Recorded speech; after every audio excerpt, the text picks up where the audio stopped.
Thanks, listeners, for joining us. Today's Elko Live is a pre-recorded conversation from earlier in the week featuring our Elko County School Superintendent, C.J. Anderson, who was brought in with him today, Heather Steele. Heather is our CTE Facilitator and Work-Based Learning Coordinator because, welcome, Heather, this is CTE Month nationwide. Correct. It is February. We always celebrate CTE and all the great things that our kids are doing out there. It's celebrated nationally, and then the governor always signs a proclamation that February is CTE month. Career and technical education. So most of our conversation will be dedicated to that today, but I also wanted to give the superintendent a chance just to catch us up. By the time the school board meets on Tuesday, this broadcast airs on Thursday, CJ, so we just wanted to give you a chance, though, to let folks know that the budget is still the big issue for the school district right now. Yeah, and it's important to note that, just because we are, looking at avenues for how to balance our budget and get ourselves into a better financial state doesn't mean all the other things we've always been doing stop happening, right? Like we're still daily educating students and providing opportunities, and teachers are doing a great job out there. But from a leadership standpoint, yeah, a lot of focus and attention on how we can get our district in a better financial situation. So yeah, at this next meeting, that I guess will have already occurred by the time this airs. Not a whole lot on that agenda as it pertains to the budget. I mean, so many things that we do, almost everything that we do is related to money, right? But nothing like budget specific, those types of conversations, no agendized items like that. I'll address, some of those things in my superintendent's report. But the kind of the target date for delivering some of those recommendations and like a plan of action would be for the following board meeting, which will be the next one on February 17th. That'll take place here in Elko. So, right. Yeah, we'll be looking at that. Now, among the issues, infrastructure, and you had a boiler issue at Flagview. Just thought we might quickly catch up on that. Yeah, sure. That was a tough situation about I guess at this point a week and a half ago or so, where just kind of towards the end of the school day, the boilers stopped working, and the reality of that situation was, there are two boilers. You always want redundancy with your boilers at a school in case one goes down, then the other one can kind of hang in there and get you through until the other one gets repaired. But the situation at Flagview was there was one of the two was already in pretty rough shape, and which I'm sure, I'm no mechanic, but I think if something like that is going on for a long time, then the other one constantly having to kind of keep up and work overtime to make up for the loss of that other one probably put a ton of stress on the second boiler. And so what ended up happening that day, I think it was a Wednesday afternoon, was that the good one also stopped working as it ought to. And so we found ourselves kind of late in the school day with realizing, oh no, we have two boilers, neither of which work, and it was also pretty cold that week as it is now. But if I remember correctly, that was a week where we were having, in the teens and low 20s pretty much every day. And so we made that determination on that Wednesday evening that. And it's fixed now? Yeah. Oh, good, yeah, good. Yeah. Okay. No, yeah, it's good to go now. We actually, we're in a great, we weren't sure how well it was going to go. All we knew on that Wednesday was we're going to have to cancel school the next day. And so we ended up canceling school for that Thursday with the hope that we would be able to find replacement boilers, which is not a given. It's not like running to Home Depot to grab a sprinkler head for your lawn. Boilers are very complicated to find, boilers of the magnitude that we need to heat schools. And so we were fortunate that as soon as that happened, we started searching, and we found two things that were pretty important to get that done. And one of those was a pair of boilers that happened to be in Sparks. And so we were able to get those driven over the very next day. And then the other thing that was pretty important was a contractor who could do that job over the weekend. And hence CTE month. Mm-hmm. I know we're going to talk about that. Yeah, yes, good segue. And so one of our local, contractors was able to commit the time to do that and said, we'll, whatever it takes, we'll get it done. We'll work as many hours as we need to. And so really grateful for them being willing to do that. And we got it. It was all kind of installed and ready to go by Saturday evening. We were hoping, maybe by Sunday, and they got it done real fast. So that was great. There'll be an attachment, or there was an attachment, I guess, by the time you hear this, on the board agenda that kind of details a little bit of what went on and the price tag on that.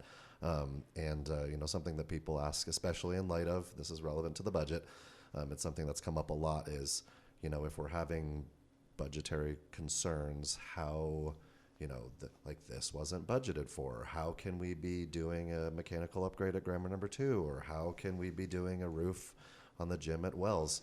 And it's really important to make sure people note that the entire budget isn't a disaster. There is a very specific fund that is problematic for us that it's not doing well, and that's the general fund. But when it comes to anything capital improvement or maintenance of facilities, that type of thing, that isn't relevant to the general fund. A lot of people have heard of the pay-as-you-go fund or our capital improvement fund as it is now, since we no longer have pay-as-you-go. But that money is dedicated for the purpose of capital improvements at schools. And then within our annual CIP that we do, which is your capital improvement plan, there's like one line item that we have in that capital improvement plan every year. And I can't remember everything it says, but essentially it's like a catch-all thing that we make sure to have a good amount of money in that each year for emergencies like this that occur. Either last year or 2 years ago, we had a whole steam line delivery system at a Waihe school breakdown, and we had to do an emergency repair. And so the question is, was that budgeted for? It's like a yes and no answer. No, we did not budget to replace Flagview's boilers, but we did budget for emergencies that could occur. Just like any household, hopefully, or business. You would hope so. You Yep. would hope so. Mhm. Well, CJ, thank you for the update on that. One last quick update before we shift over to Heather. We're hearing great things about Waihe School's construction because of this mild winter weather. Yeah, we're seeing lots of progress there. I was just, telling both of you before we started that I really need to get up there and see it for myself. Again, the last time I think I went to go see the building was back in October when we had our board meeting there. So a little overdue to go see that again. But from the drone footage that I've seen recently, it's looking great. It's making tons of progress. And yeah, the mild winter has allowed crews to stay out there and be working, where in past years when there's lots of snow, sometimes you just have to cease work on projects like that. And so they've been able to keep that going. The other exciting piece is the matching fund that exists from the state, AB 519, and then maybe AB 300. I can't remember what the second bill was. There was a follow-up bill, but all of these mechanisms allowed for the furthering of that project, because the original $64.5 million, despite how mind-boggling this is for some people, is nowhere near enough to build a brand new school. And so the $64.5 million is dedicated primarily to just getting the main school building done, and with a parking lot, and that's basically it. Yeah, they need athletic field and a CTE building, and so that's still to come. Yeah, that's Okay, still to come. good. And kind of the other good news there is between the in-kind work that the tribe has been documenting that they've put towards the project, as well as some cash donations they have. Those will all of that will be with us like within the next, we're hoping, few weeks or so. And with that in hand, we'll be able to apply for a match from the state fund for that, which would allow us to proceed into phase 2, which would be basically everything else for that original project, the original scope of that project, except for the kind of the football field and track, like their stadium, so to speak. And what's the price tag on that? Do you know offhand, that phase 2 part? We're anticipating it'll be somewhere in the $9 million range, and that would be for a lot of things, a lot of kind of minor things, but kind of the big one that is pretty important as far as our perspective is concerned from an educational delivery standpoint, is that would be our CTE building. And Waihe actually has a couple like pretty great CTE programs, and so you don't want to lose traction with programs like that. Those, as I'm sure Heather will get into, these are not like extras. No. CTE is foundational to our communities, to our district.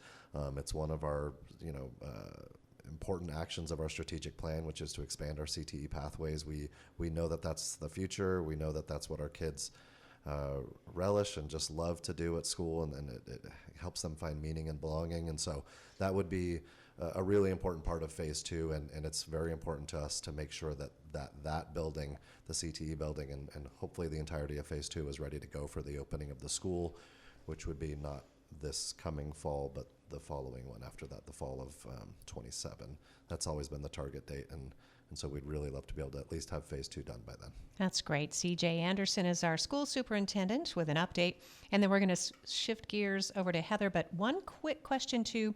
I think you've been having meetings with the Elko High School boosters and big plans to improve Warrior Field. So I thought I might just check in with you, see if there's anything to report on that. Yeah, the report is we're working on it.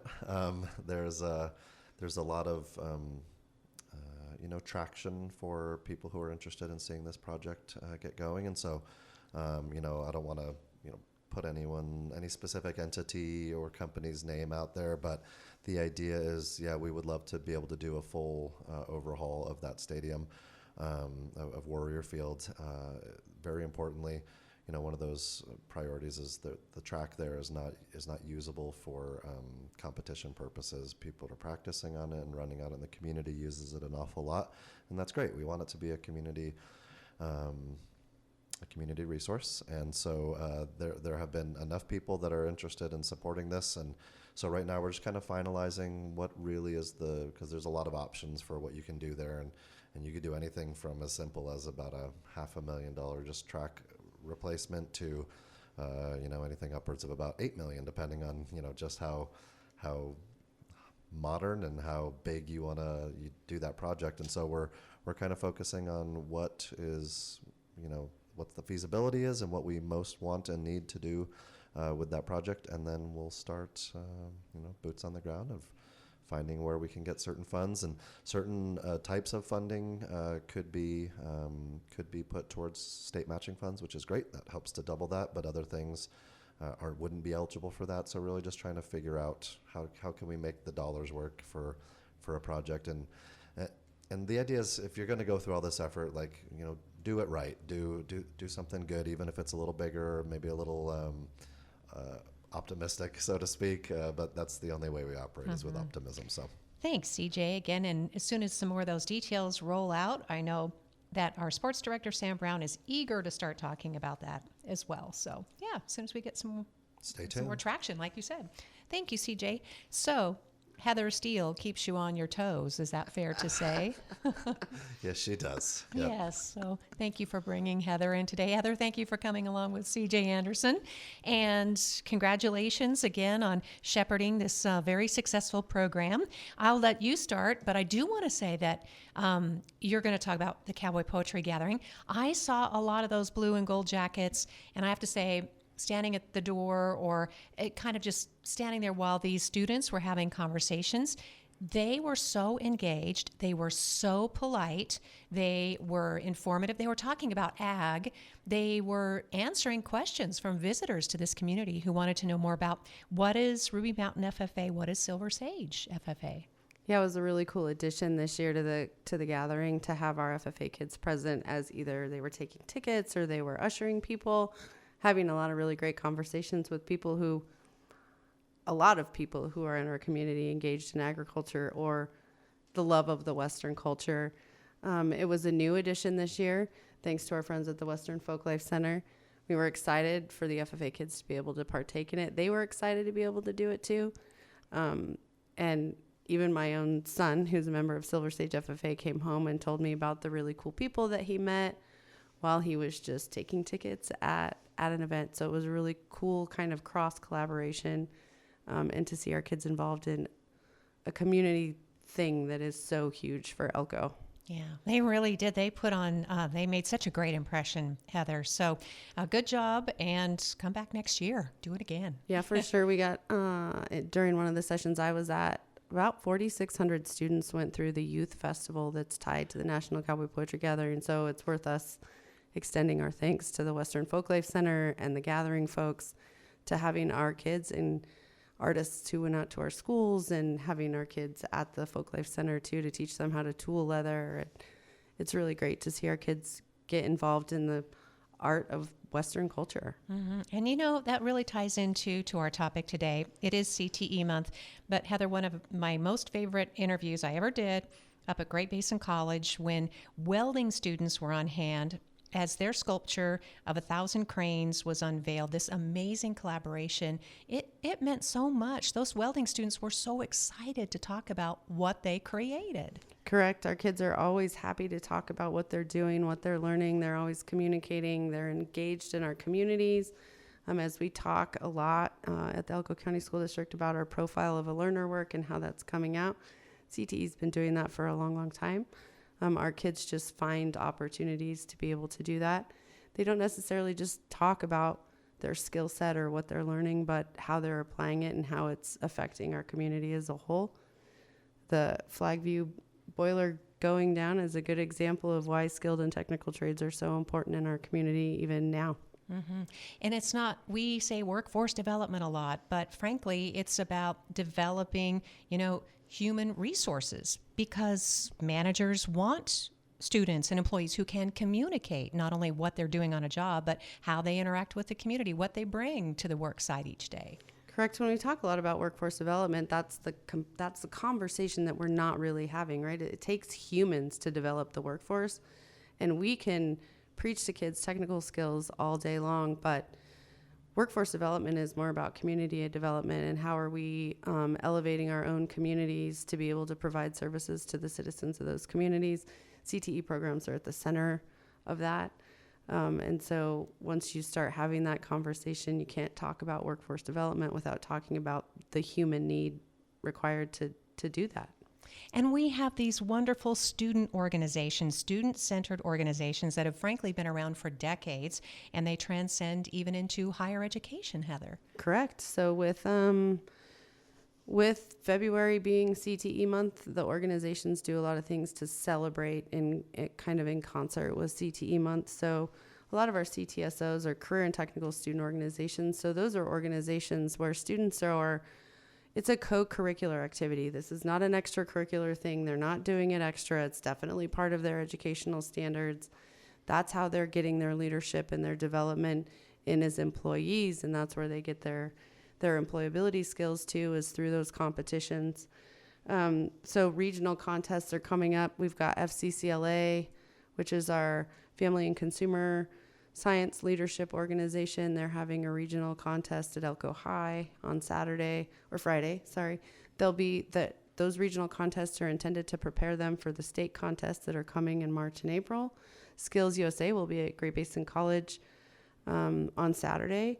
So we've got kids coming from Northern Nevada to come participate. The students who place the highest in that organization are the ones who get to actually compete at state. And then FBLA will be having next week. And just for those who are listening, if you want to get involved in those organizations, we're always looking for judges for those regional contests. I'll actually be at all three, judging in one capacity or another, and hoping I remember my Parley Pro. I was just going to say. Not easy. Yeah, I've judged speech and debate before, and I was so nervous because they're so good. Do you have to have experience or skill, Heather? You don't, not at all. Okay. So for, our industry partners who are involved in anything related to family and consumer science, so that could be restaurant business or nutritionists or whatever, we can invite you in. A lot of our projects are revolved around community service projects, so you don't necessarily need a niche skill set in order to judge those, because it's based on how the students made impact on their communities. So yeah, if anybody is interested in wanting to be judges and seeing these cool kids in their projects and listen to them talk about them, we're always happy to have audience members and judges for any of those contests that we host for the kids as they prepare to go to state. Fantastic. Heather Steele, of course, is heading up CTE as a facilitator and work-based learning coordinator for the Elko County School District.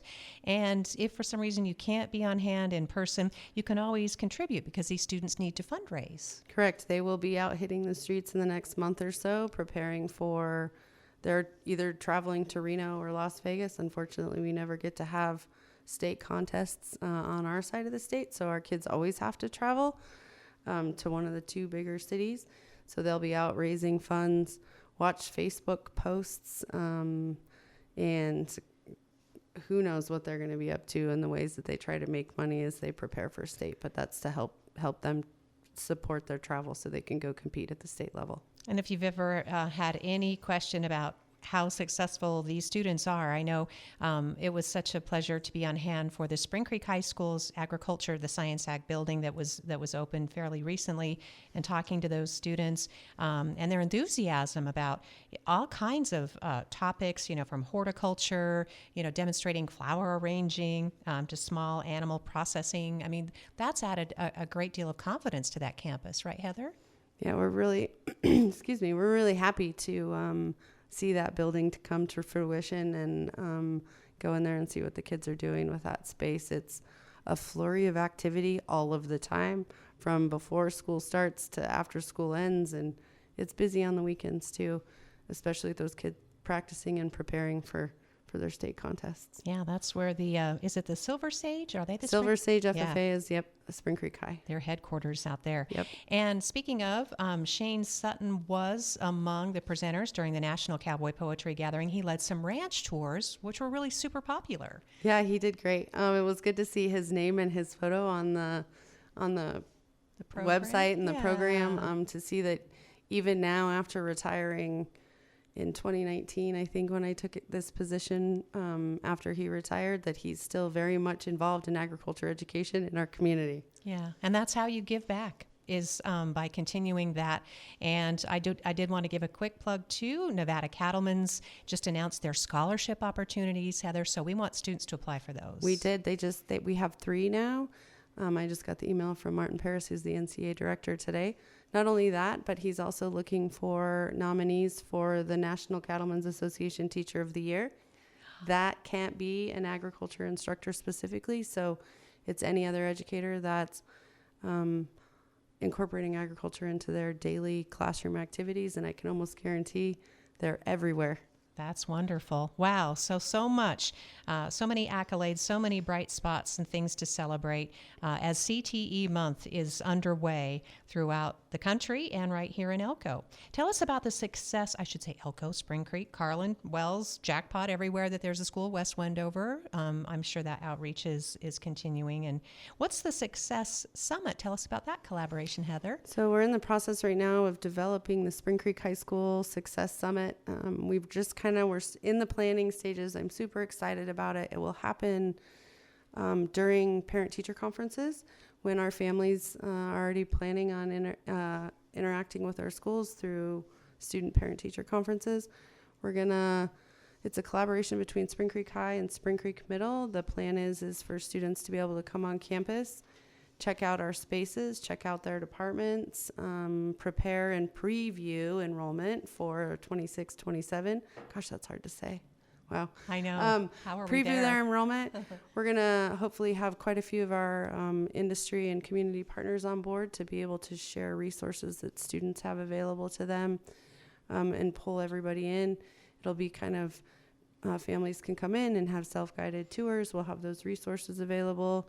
It'll be a big celebration in preparation for 25-26 ahead of even thinking about 25-26. But I'm excited that it's during parent-teacher conferences when families are already planning on engaging in our schools anyway. So it'll be happening then. And then with Jackpot, we're going to be doing the same thing on a different level, because Jackpot's definitely a different community than Spring Creek is. But we're making some big changes to the way that they do parent-teacher conferences to really help engage our families and our students in their own learning processes. And all of this is kind of wrapped around us in the big profile of a learner that we've been working on so hard. Mm-hmm.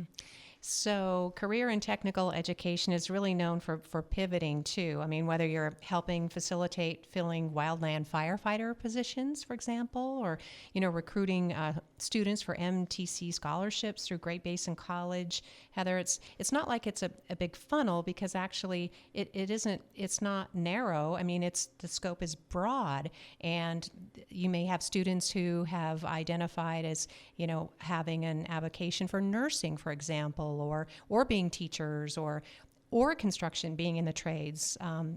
This is just wide open. Not every student is headed for academia, right? Correct. So about 3,000 of our students in Elko County School District are enrolled in CTE programs in some capacity. We have 63 CTE programs spread out over the district. And we're trying to build those skills and those programs even more.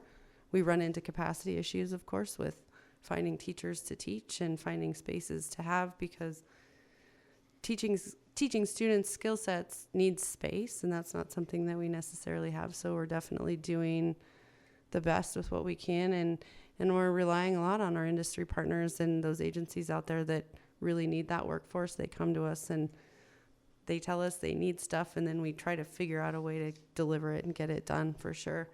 The Fire Science Academy is a great way to look at that, because if it wasn't for Elko County Fire Protection District, we wouldn't have that program, because they're supporting it with their resources and instructors, and we're supporting it with some funds to help support them. But Do you mean the Battleborn Youth Challenge Academy? no, Or- through Fire Science. Fire Okay. Science at Spring Creek High. Yeah, I didn't realize we had that. we do. Yeah, That's super cool, because we need firefighters, and Correct. so you're working with fire protection, Matt Peterson. Okay. Yep. Without Chief and his staff at Station 28 Spring Creek High, we wouldn't have that program, because we can't. You have to have special credentials in order to teach fire science. Those students at Spring Creek High just finished their CPR certification. They've got six fire science certificates underneath them already. The level 1 kids.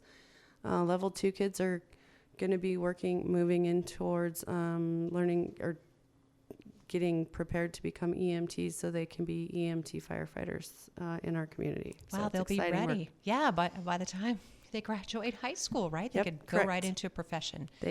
And we had, I think, all but 2 of our students last year actually were employed in the fire service after the completion of level 1 last summer. So You've yeah. been busy since the last time we chatted, and I am not surprised, Heather. That is great news. Yep, we're excited. So I want to make sure in the time that we have left that we have either talked about the ongoing things, given you some room for upcoming goals, projects, how we as a community can help support the efforts of CTE. One of the things, so if you haven't studied or heard about or even went on the ECSC website to see the profile of a learner work and the things that are coming out of that and the competencies, I encourage you to do so, because it's more about how we're developing our students to be functioning, employable members of society, I guess.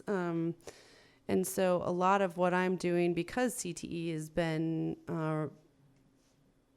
integral in students becoming collaborative communicators and responsible, engaged learners, I've taken a hold of it deeply. And so a lot of the projects I'm working on now may be outside the scope of the definition of career and technical education in a box, but spots in our community where I know we can improve what we're doing for our students. And of course, through the support of CJ and his staff at Central Office. We're currently working with our mining industry partners and the Nevada Mining Association to develop 8th grade earth science into a collaboration, not just earth science, but we're going to be bringing big components of mining into earth science, because, I mean, it makes sense, because earth science is mining and mining is earth science. So there's some really great work happening there where kids are really going to be able to see the careers available in mining outside of what we normally think is careers available in mining, and be able to apply their learning in rocks and minerals and seismic tectonic activity, and switch it to, instead of it being this big concept, like they're going to be able to see how it's happening just north of here and the careers related to it. So that's super exciting work.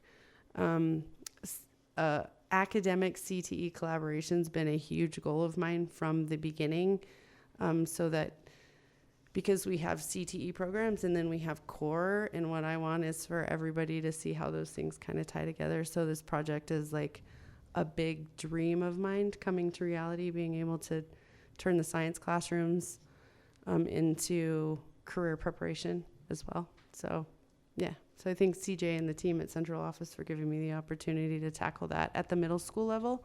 So now all students in 8th grade will get exposure to CTE through their core requirement class. Well, that's when the fires get lit, is that middle school age. I mean, I know it was for me. So if teachers hadn't said to me, you should think about being a writer.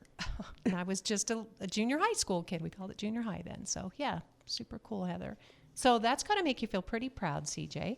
Oh yeah, absolutely. I love all the work that Heather's doing and all our great CTE teachers. I love this concept that she was just talking about, that 8th grade science class. It's it starts to look at our classes a little bit like how if someone went to college, how you would have, like, you didn't all have to take English 101 and 102, right? Like a college would offer like an equivalent course.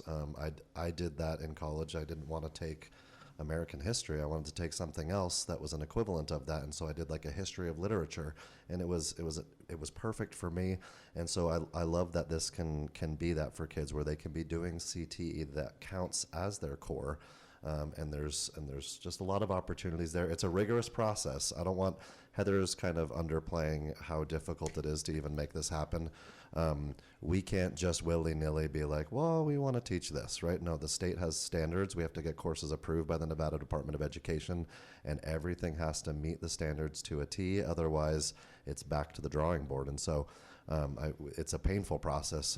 Heather and I have, like, low-key gotten fights with people over some of these things before. It's accreditation. But it's what we're passionate about here. We know it's what kids care about. We know it's what our community cares about. And so in as much as we can provide those avenues and opportunities, and I love the way how you said it, is which is to light a fire under someone, like, you can enjoy the classes you're taking. If we can just figure out a way to create those conditions where kids can be passionate about their science class. Because I was one of those kids who was not excited about science. It was something I had to do, and it would have been nice in high school for me. I can think back, hopefully I imagine there had to have been something that would have got me excited about taking science, but it just didn't exist for me at that point. And so it's exciting to see these things for kids to have opportunities that, weren't there for us. And I know sometimes there's an adage that people have of like, well, if school was good enough for me back then, or if this was the type of building I was in, or if this is, it was all just same old reading and writing and math. It's like, there's nothing wrong with what you went through.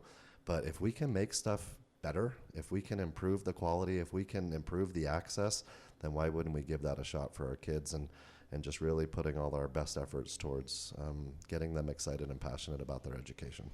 CJ Anderson is our school superintendent, alongside Heather Steele, who is CTE, that's Career and Technical Education Facilitator and Work-Based Learning Coordinator. Thank you both for being here today. And Heather, folks can reach out to you fairly easily if they want to contribute and support these programs? Correct. We have a website on the ECSD page. It's ECSDNV/page/CTE, or they can email me at hsteel, STEEL, at ECSDNV.net.